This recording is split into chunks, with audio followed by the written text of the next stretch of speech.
తెలంగాణ రాష్ట్రంలో ఉన్నటువంటి విద్యా సంస్థలందరికీ, ఆ విద్యా సంస్థలలో చదివిపిస్తున్నటువంటి తల్లిదండ్రులందరికీ నిన్న ఇవాళ చేసినటువంటి విజిట్స్ ద్వారా విద్యా సంస్థలను బ్లేమ్ చేయాలా, తల్లిదండ్రులను బ్లేమ్ చేయాలా, ఎవరిని బ్లేమ్ చేయాలో అర్థం కాని పరిస్థితి ఉంది.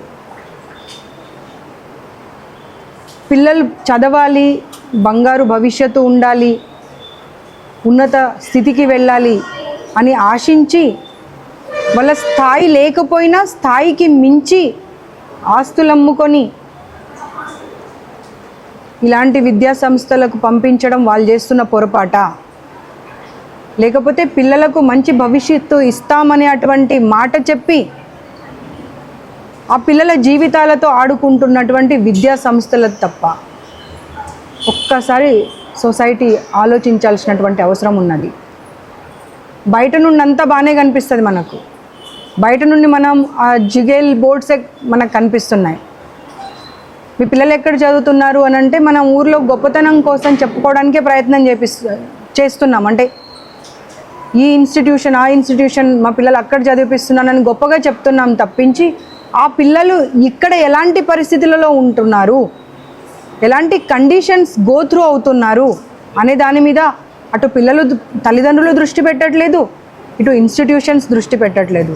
ఇన్స్టిట్యూట్ కావాల్సింది ఏంటి? ఒక ర్యాంక్ రావడము, ఆ ర్యాంక్ పేరు మీద బిజినెస్ చేసుకోవడం. ఒక మాట మనము ఈ మధ్యకాలంలో అంటే ముందేమో మనం అన్నదానంకి మించిన దానం లేదు అనే మాట వినేవాళ్ళం. ఆ తర్వాత విద్యాదానం కన్నా మించిన దానం ఏది లేదు, ఎందుకంటే అన్నం తింటే ఒక పూటలో మనము మళ్ళీ రెండో పూటకి ఆకలి అవుతుంది. కానీ విద్యాదానం అనేది కనుక, విద్య అనేది కనుక ఉంటే ఎవరైనా ఎలాంటి పరిస్థితుల్లో అయినా ఎక్కడైనా సరే బతికేయగలరు అనేటువంటి విషయం మనం అందరం విన్నాము. అలాంటి విద్యను బిజినెస్ చేసుకున్నటువంటి ఇన్స్టిట్యూషన్స్ని ఎలాంటి పనిష్మెంట్ వేయాలో సొసైటీ ఒక్కసారి ఆలోచన చేసుకోవాల్సిన అవసరం ఉన్నది.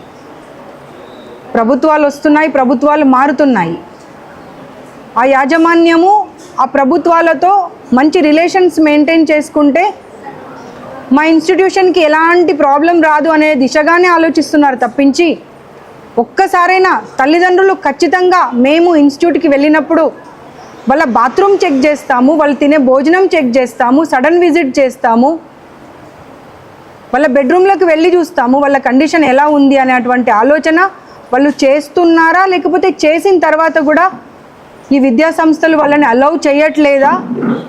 ఒకవేళ అలౌ చేయకపోతే ఇక మీదట మాత్రం మీరు ఎక్కడ మీ పిల్లలను చదివించినా తప్పకుండా సర్ప్రైజ్ విజిట్ చేసినప్పుడు మమ్మల్ని వాళ్ళ క్లాస్ రూమ్లోకి, వాళ్ళ బెడ్రూమ్లోకి, వాళ్ళ బాత్రూమ్స్ అన్నీ చూసేటువంటి పరిస్థితి కల్పిస్తేనే వేస్తాము అనేటువంటి ఆలోచన చేయండి.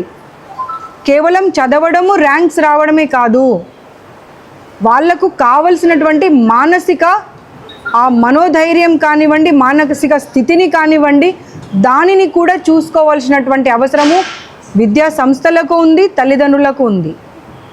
సో సాడ్ టు సే, మీరు గనక నాతో పాటు వచ్చుంటే, ఒక రిపోర్టర్ వచ్చారు, మీ పేరు ఏంటి బాబు?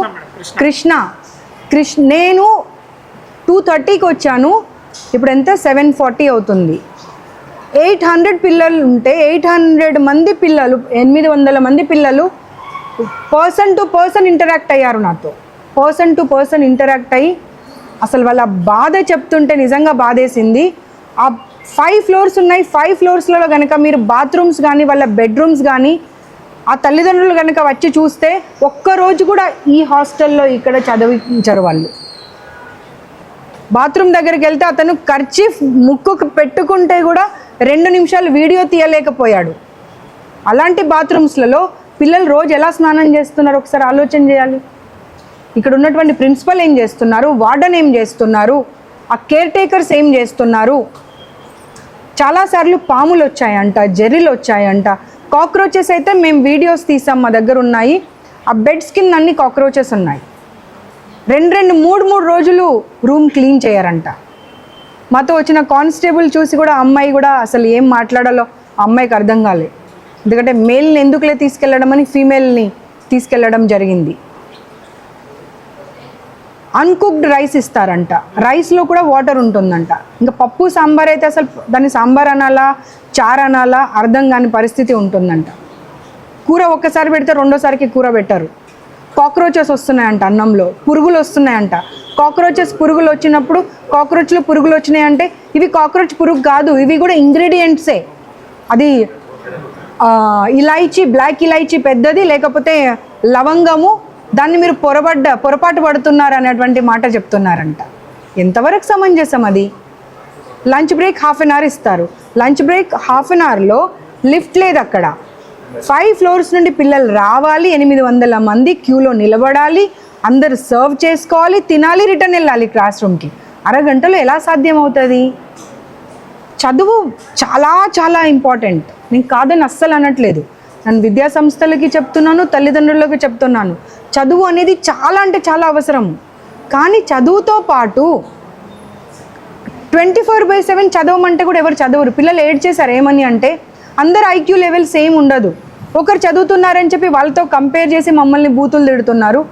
వాళ్ళతో కంపేర్ చేస్తే మేము చదవలేము, మమ్మల్ని ఏం చేసినా మేము చదవలేము, మేము మా కెపాసిటీ ఇంతేనే అన్నప్పుడు వాళ్ళ మీద భారం వేస్తే వాళ్ళ పరిస్థితి ఏమైపోవాలి? చాలామంది పిల్లలకి వాటర్, మెయిన్గా వాటర్ చెప్పాలి. తాగే నీళ్ళలో కూడా పురుగులు వస్తున్నాయంట, కాక్రోచెస్ వస్తున్నాయంట.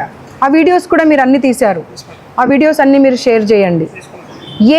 ఏ ఫ్లోర్లో కూడా వాటర్ ఫెసిలిటీ లేదు, ఎక్కడో కింద పెడతారు, అక్కడి దాకా వచ్చి నీళ్ళు తీసుకొని వెళ్ళాలి వాళ్ళు. రాత్రి 10 గంటలకు గ్రిల్ క్లోజ్ చేసేస్తే మళ్ళీ పొద్దున వరకు గ్రిల్ ఓపెన్ చేయరు. సో వాళ్ళకి దాహమైనా ఏదైనా కానీ మళ్ళీ వాళ్ళ కింద వరకు వచ్చి నీళ్ళు తీసుకొని వెళ్ళేటువంటి పరిస్థితి లేదు.